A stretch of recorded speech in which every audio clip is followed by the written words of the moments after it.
if you're going to Center Parcs and you're wondering what to do about food when you're there that one, doesn't involve spending a fortune eating out every night, or two, spending hours cooking, then this video is for you. Let's talk food at Center Parcs, because feeding 10 people on holiday honestly could have been chaos, but it was actually really easy. So we've just got back from something like our 8th trip to Center Parcs, and if you're new here, I'm an environmental health officer, so food safety is always on my mind. So I'm going to show you exactly what we did, from what we prepped in advance, how we kept everything frozen in the car, what we did for chilled food, and what it actually looked like once we were there. Don't get me wrong, there's loads of places to eat at Center Parcs, but when you've got a big group, different routines, kids needing early nights, and you're on a budget, I want to let you know that there is another option. So let's start with the food we prepped in advance to bring with us. We went as a group of 10. So the first thing we did was agree on a rough menu for 3 nights that are crowd pleasers. And for us, it looked like this. Then it was just a case of picking out what we could prep and freeze ahead of time. And of course, it's a family holiday, so I had my little psychic helping me with the prep. I'll pop all the recipes below for everything we use, but we started off with the raw meat dishes and those that needed the longest to cook. So we kicked off with putting some pulled pork in the slow cooker, which we intended to reheat on the hob in the villa with some extra barbecue sauce and serve it in some burgers alongside some southern fried chicken, corn on the cob, coleslaw and chips. Obviously that took a few hours to cook in the slow cooker, so once that was on, we then moved on to making the lasagna. Honestly, lasagna is my go-to for hosting and self-catering holidays like Center Parcs, because you can easily double it up. It freezes well, especially if you freeze it before baking, and it's such a guaranteed crowd pleaser. It also doesn't need any prep on the night. Just when you want to serve it, cover it with foil and pop it in the oven for about an hour until it's cooked. Then all you need to do is serve it alongside some garlic bread, and that is it. That is dinner done when you're on holiday. So once the meat was bubbling away for the lasagna, we then moved on to making my veg-packed tomato pasta sauce. Now, we were actually celebrating a big birthday, so one of the adult meals was steak. But this sauce was perfect for feeding the kids earlier, cheaper, and with something I know they love. Now, normally I'd freeze this in portioned cubes, but to save space in the cool box, I froze what we needed for Center Parcs flat in freezer bags. Then, as always with this sauce, it can be reheated straight from frozen alongside some fresh pasta on the night. And once that was done, we cleared up and we've made our breakfast favourite, fluffy pancakes. Now, in previous years, we've gone to the pancake house on site for breakfast, but after Mia very loudly declaring the pancakes aren't as good as our ones, we decided to save ourselves some money and make our own, because this recipe never fails me for the fluffiest American pancakes. And once they were cool, you just freeze them with some baking paper between them and just took them with us to reheat either in the pan or in the toaster on the morning. And honestly, it's so easy.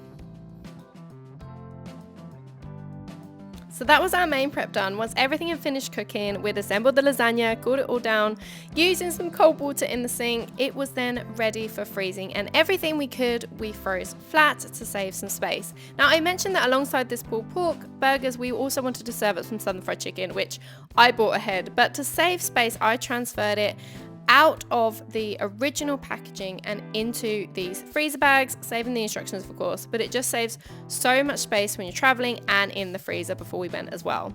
And that was our prep done. But before we talk about how we kept all of this frozen in the car despite it being a really hot day and being in the car for over 6 hours, let's talk about the chilled food we took with us, because obviously you still need things like milk, salad, lunch mix, snacks, all the extras. So we booked a click and collect slot at a supermarket near Center Parcs on the morning we arrived. Now, from a food safety point of view, chilled food can safely be out of the fridge for up to 4 hours. So I booked our slot between 12 and 1, which worked out perfectly for our planned arrival time and meant I knew the food wouldn't be in the car longer than 4 hours.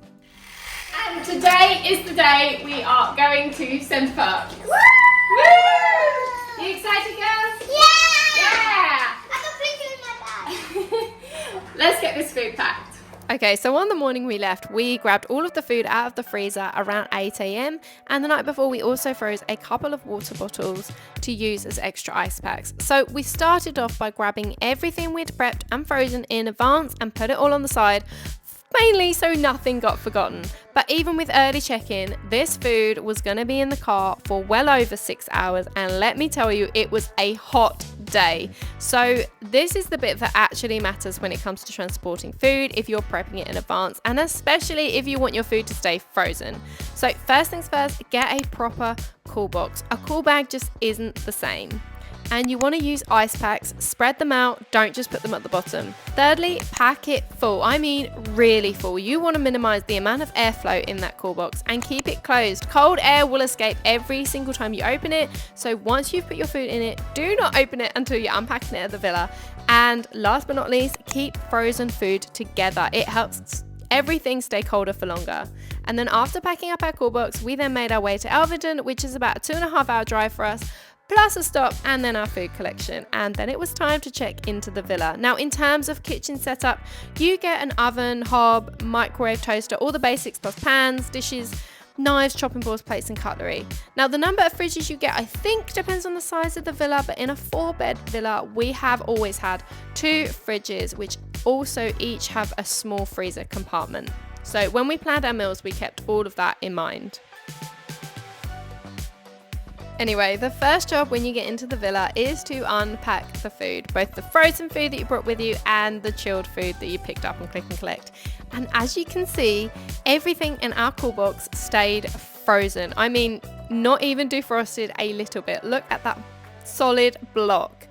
And you can also tell because we also put some ice in here, which I'll show you, and that was still frozen solid as well. Now that's pretty good going, especially on a day where it's over 30 degrees. Anyway, I'd actually packed our cool box a little bit too well because I forgot to get out what we was needing for dinner, so that was still frozen solid. But thank God for cold water defrosting. If you've never done it, just pop your food in some cold water, change the water every 30 minutes and it defrosts in no time at all.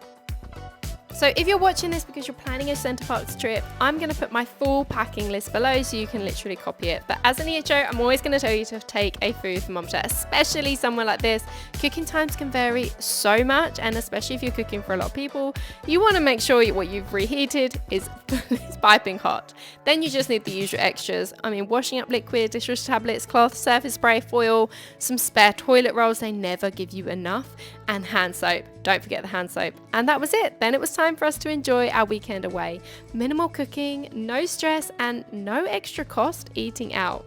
If you do forget anything though, you can rest assured there is a co-op on site, which is actually pretty reasonable, so don't panic. If you want more ways to save money and waste less food, I've got loads more videos like this, so make sure you're subscribed. And if you're curious what our hot tub villas are actually like, go and watch this one next, because this is a video from one of our recent stays in Center Parcs, and I think you'll like it.